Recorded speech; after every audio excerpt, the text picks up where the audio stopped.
Let's begin.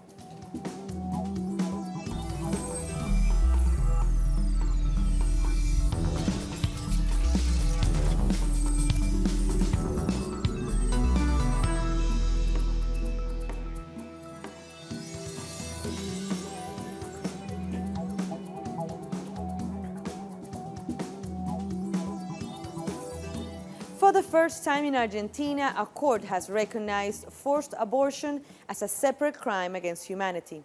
The trial dealt with the case of Silvia Supo, who was kidnapped by the military dictatorship in 1977 and held in a secret prison. There she was raped, was pregnant, and was forced to abort. Silvia spent 33 years seeking justice, but after giving testimony in an earlier trial in 2010, she was murdered. Let's listen to some of her testimony in that earlier trial. They forced me to get undressed, and they took me to a room. They tied my arms and legs and covered my head with a hood. 3 persons entered the room, and they raped me. I couldn't shout or move. After that, they untied me and said to get dressed. Then I went to the toilet. That was when I walked through this long hallway and tripped over with bodies on the floor. After that, they took me to the police station again. Those were images from an earlier trial. Hurricane Michael has now passed Cuba and Central America. On Tuesday, Michael brought heavy rains and winds of up to 120 kilometers per hour to western Cuba and eastern Mexico. The National Hurricane Center in Miami has warned people in the Florida Gulf to prepare for damaging winds and flash floods. This comes one day after UN scientists warned of climate chaos if the world doesn't start cutting emissions.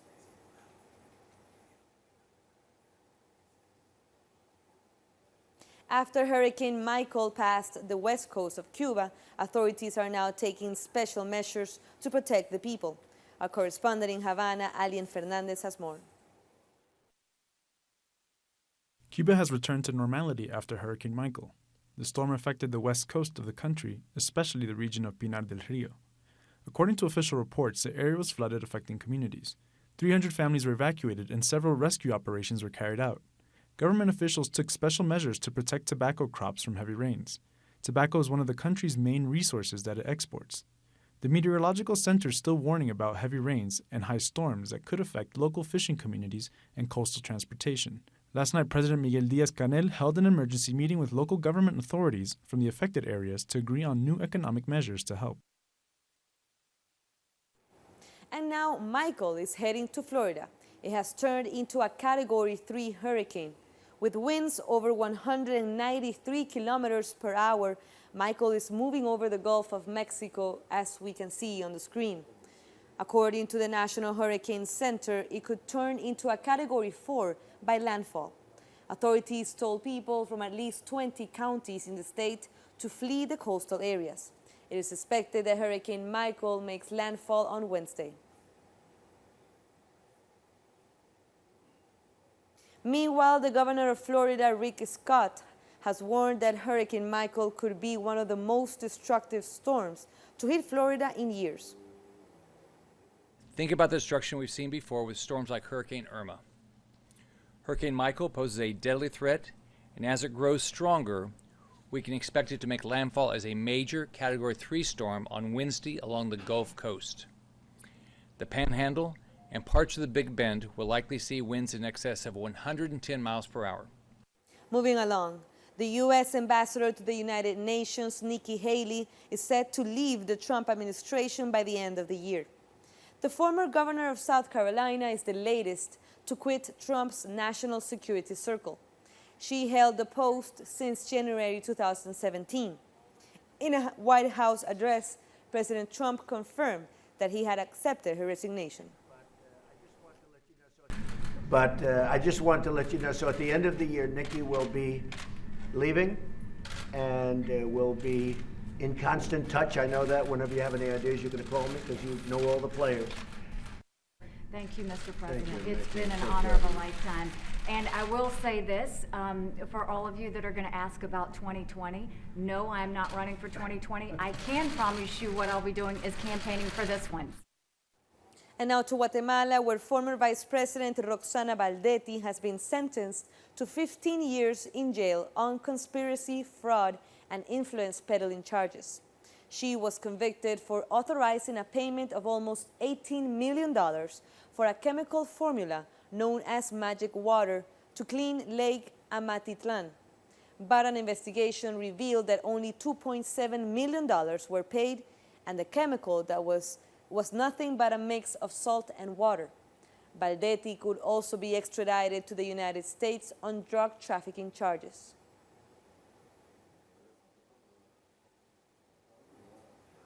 Our correspondent in Guatemala, Mario Rosales, has more. Former Vice President Roxana Baldetti has been sentenced to 15 years and 6 months in prison. The leading judge in her case, Pablo Chitumul, said Baldetti created a criminal network in order to defraud the Guatemalan government. The case is commonly known as the Magic Water case, in which an alleged formula for cleaning a polluted lake was bought from an Israeli company. However, chemical examinations found out that the formula was nothing but water mixed with salt. Baldetti is believed to have stolen nearly $3 million under this scheme. This is the first time a former vice president has been convicted. She was found guilty of fraud, criminal association, and influence peddling. Coming up, more stories. Meanwhile, you can follow us on Twitter at Telesur English and my personal account at Carla G. Telesur. We'll be back.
Brazilian citizens casted their vote in general elections. Telesur was there to bring you all the most important and immediate information about this election process. You witnessed the latest development of this event on our website and social networks. Coverage Brazil Decides 2018, only on Telesur, the news source of Latin America and the Caribbean.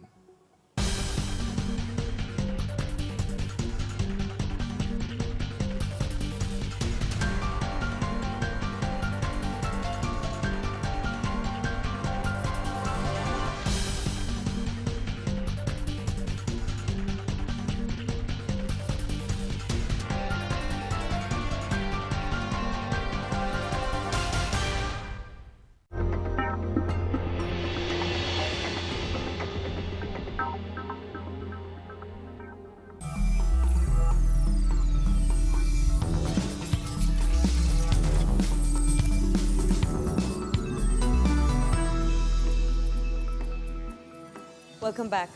Spanish Prime Minister Pedro Sánchez says he is concerned over the policies of Brazil's far-right presidential candidate Jair Bolsonaro. Sanchez's comments came after meeting with Chilean President Sebastián Piñera. On his part, Piñera says he agrees with Bolsonaro's economic program, but rejects his racist and misogynist remarks.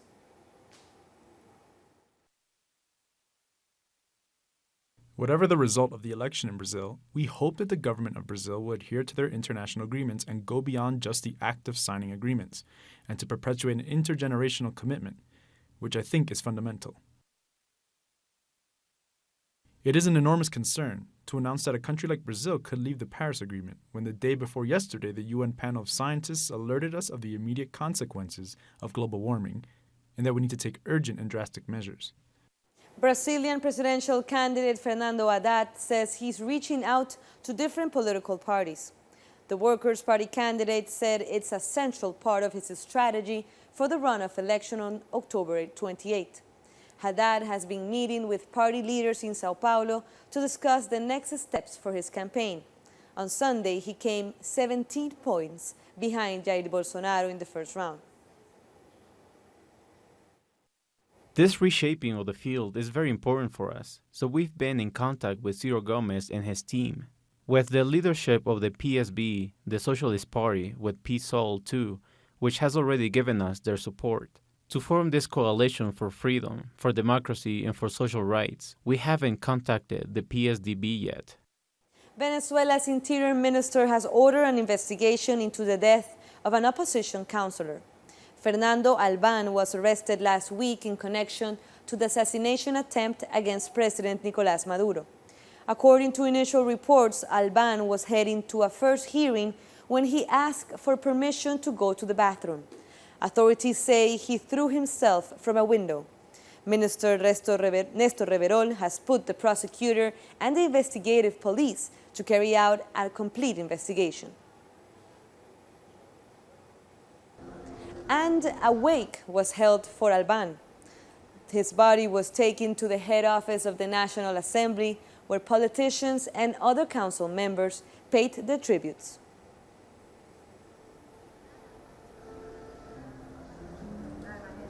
Barbados' ambassador to the United Nations says a lack of reliable data is hampering efforts to ensure the protection of children's rights. Elizabeth Thompson was speaking on behalf of CARICOM at the 11th meeting of the Social, Humanitarian and Cultural Committee on Tuesday.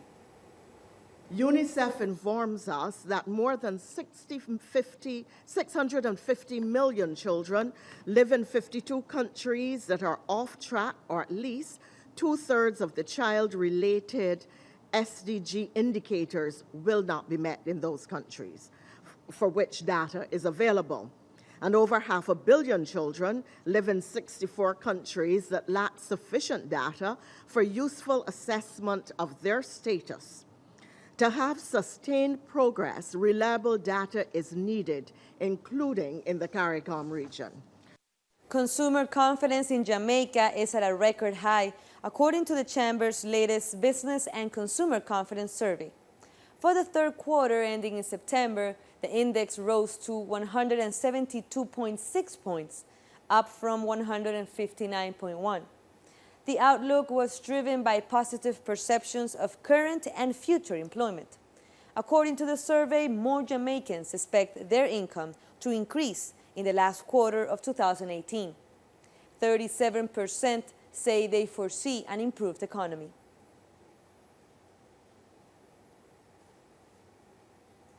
At least 15 people have died and more than 300 others are injured in Haiti after an earthquake struck on Saturday. According to the head of the Civil Protection Agency, the 5.9 magnitude earthquake destroyed around 40 houses. Search and rescue operations continue in the northern part of the country. A 7.0 magnitude earthquake wrecked the capital, Port-au-Prince, in 2010. Mexico has officially launched a national search system for missing people due to violence. This comes after people complained about the delay of its implementation, announced over a year ago. The system will allow to create special search units in the country's 32 states. It is estimated that around 37,000 people are disappeared in Mexico. The first thing that has to be done is to have a record of how many people are actually registered as missing in the country. The government is not fulfilling its obligation of handling and preventing those thousands of cases of missing people that have taken place and are taking place in Mexico. 94 Venezuelan migrants in Peru are awaiting to return to their country as part of the Return to the Homeland plan. The permission to fly through Colombian airspace was suspended, and authorities are investigating the reason behind it. The returning group includes 5 pregnant women, 17 people with medical issues, and 28 minors. Under this government plan, 564 citizens have returned to Venezuela from Peru. Also in Peru, President Martín Vizcarra has called on citizens to reject one of the constitutional reforms that he was promoting himself. Vizcarra says Congress has distorted the original proposal to reestablish a bicameral Congress. The reforms will be voted on December 9. On the fourth reform, on the restitution of the bicamerality of Parliament, we say no, as it has been proposed by Congress. It has distorted the project that we've proposed. We're very respectful of the separation of powers. We're very respectful of institutionalism. So that's why the 4 constitutional reform projects that we have received today will be submitted to a referendum so that the public can weigh in. And President Vizcarra had threatened to close down Congress if it failed to agree to send his 4 anti-corruption reforms to a referendum. The changes include regulating the financing of political organizations, a ban on the immediate re-election of members of parliament, a reform to the appointment of judges, and the return to a bicameral Congress. We'll take one last short break, but stay with us.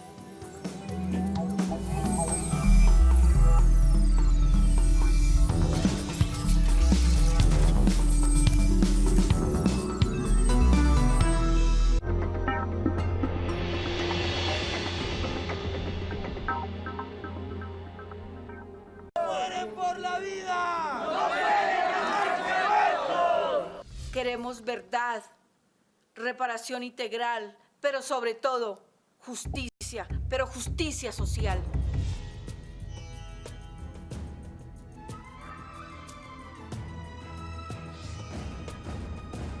How many ways there are to tell a story?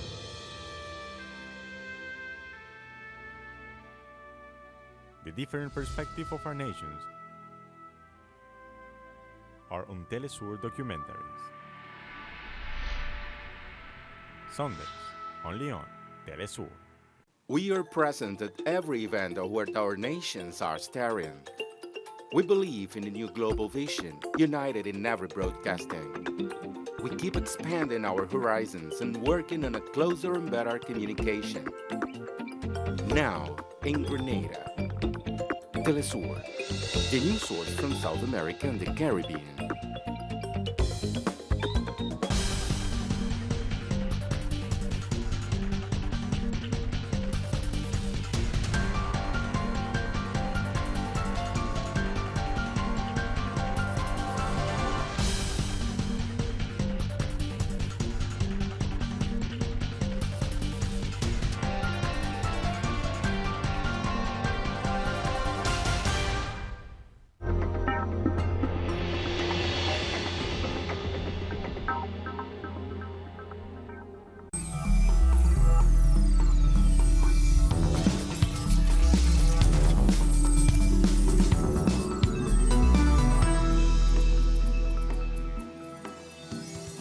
Thanks for joining us again. A crash between an old Tunisian cargo ship and a Cypriot container has caused a fuel spill off the coast of Corsica in France. The accident happened in the northwest of the French Mediterranean island on Sunday. The cargo ship crashed the container holder CLS Virginia, tearing a gap in the hull and creating the leak. UN experts have called on Turkey and Saudi Arabia to conduct independent investigations into the disappearance of Saudi opposition journalist Jamal Khashoggi. The spokesman for the Turkish Foreign Ministry, Hami Aksoy, reported that Turkey received permission from Saudi Arabia to conduct an investigation at its consulate in Istanbul. Last Wednesday, the Turkish Arab Media Association reported that the columnist from the Washington Post disappeared after entering the building of the consulate in Istanbul. We call for cooperation between Turkey and Saudi Arabia to conduct a prompt, impartial and independent investigation into the circumstances of Mr. Khashoggi's disappearance and to make the findings public. The Russian representative to the Organization for the Prohibition of Chemical Weapons has said that the UK and the US are trying to interfere with how the organization functions. Speaking at The Hague, Alexander Shulgin said moves by Washington and London represent an attack on the UN Security Council. Syrian Deputy Foreign Minister Faisal Mekdad denounced attempts by the US, France and the United Kingdom to politicize the work of the OPCW. Safe zones were created in refugee camps in Greece to safeguard teenagers between the ages of 16 and 18. But limited space within the camps makes looking after all minors impossible. According to a United Nations Children's Agency official, the situation concerning minors is very worrying. The vast majority of the children are deeply traumatized. Many have lived through war and have had to flee their homes. They have survived, but now find themselves living in horrible conditions with no end in sight. For many children, they simply cannot cope. It's even worse for children who arrived in Europe without an adult relative. Authorities estimate there are around 3,000 to 5,000 unaccompanied minors. But the lack of accommodation forces teenagers to sleep on the streets or be detained in police stations despite the fact that they have committed no crimes. Before I was in the Athens with my friends and I don't have a papers and police catch me, then go to jail, and after I come in here. Because I am minor, I don't have a papers and family. And here I have one organization, ARSIS, for minors. ARSIS has created safe zones in various refugee camps. Eleni Pisas is the person responsible in Tebas. The initial goal of safe zones was to accommodate minors for a brief time only. Unfortunately, at the moment there is not enough space for these children, so the safe zones have become permanent. Pisas says that even though the safe zones are working well, what the refugee children really need are structural changes in the asylum system. The first thing to do is enroll them in school. Their main problem is dealing with asylum requests. Most of the children have to wait 2 years for the asylum service interview to sort out their request. To look after children is a basic fundamental right, despite their origin, nationality, or legal status. A suicide attack at a political rally in eastern Afghanistan has killed at least 13 people, including a young candidate. More than 40 people have also been injured in the blast. According to officials, a militant blew himself up among supporters of candidate Abdul Nasir Muhammad. It was the second suicide blast targeting a parliamentary candidate during the campaign for the October 20th election. Several of the wounded are in a serious condition, but they are being transferred to the main hospital for better treatment. At the moment, the treatment of the other victims is ongoing too. A stolen ancient Persian artifact has returned to Iran. The 25-century-old piece is in Tehran's National Museum after a court in the United States ordered its return. The bas-relief depicts the head of a soldier from a line of immortal guards. The twice-stolen artifact was discovered in the early 1930s at Persepolis, today's central Iranian city of Shira. Archaeologists in Jerusalem have discovered a 2,000-year-old Hebrew inscription. Archaeologists of Israel's Antiquities Authority made the discovery on a stone pillar. The text reads Jerusalem in the way the name is pronounced and written today. The piece dates back to the period of the Second Jewish Temple, which lasted between 530 BC and 70 BC.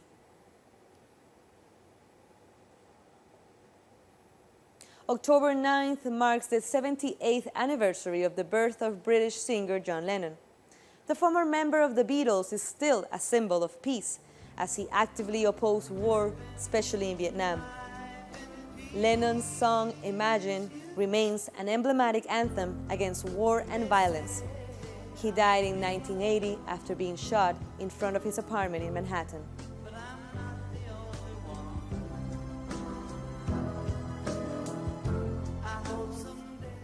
Senegal's capital, Dakar, has been confirmed as the host of the 4th edition of the Youth Summer Olympic Games in 2022. The decision was made by a unanimous vote at an International Olympic Committee session that was held in Argentina by the president of the organization, Thomas Bach.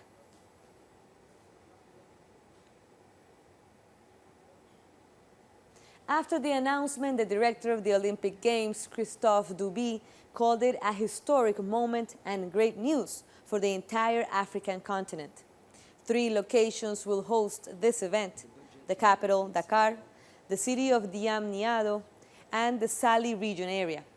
A 50,000-seater stadium will be constructed as part of the Senegal government-backed project. First, let's celebrate the fact that the Youth Games are going to Senegal in Dakar 2022.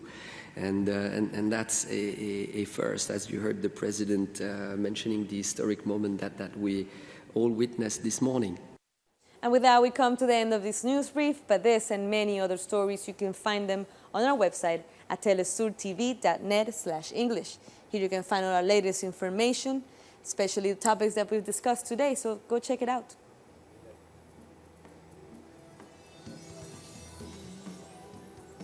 And be sure to also follow us on social media. I'm Carla Gonzalez, and until the next time, thank you for watching Telesur, Connecting the Global South.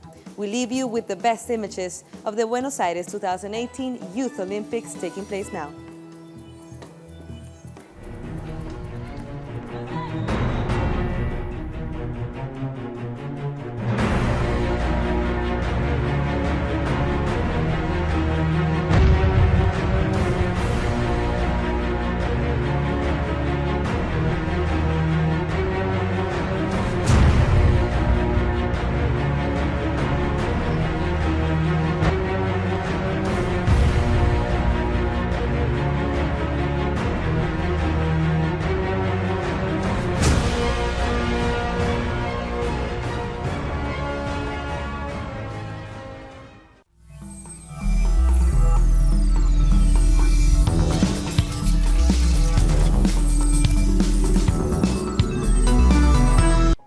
Always there tracking the news.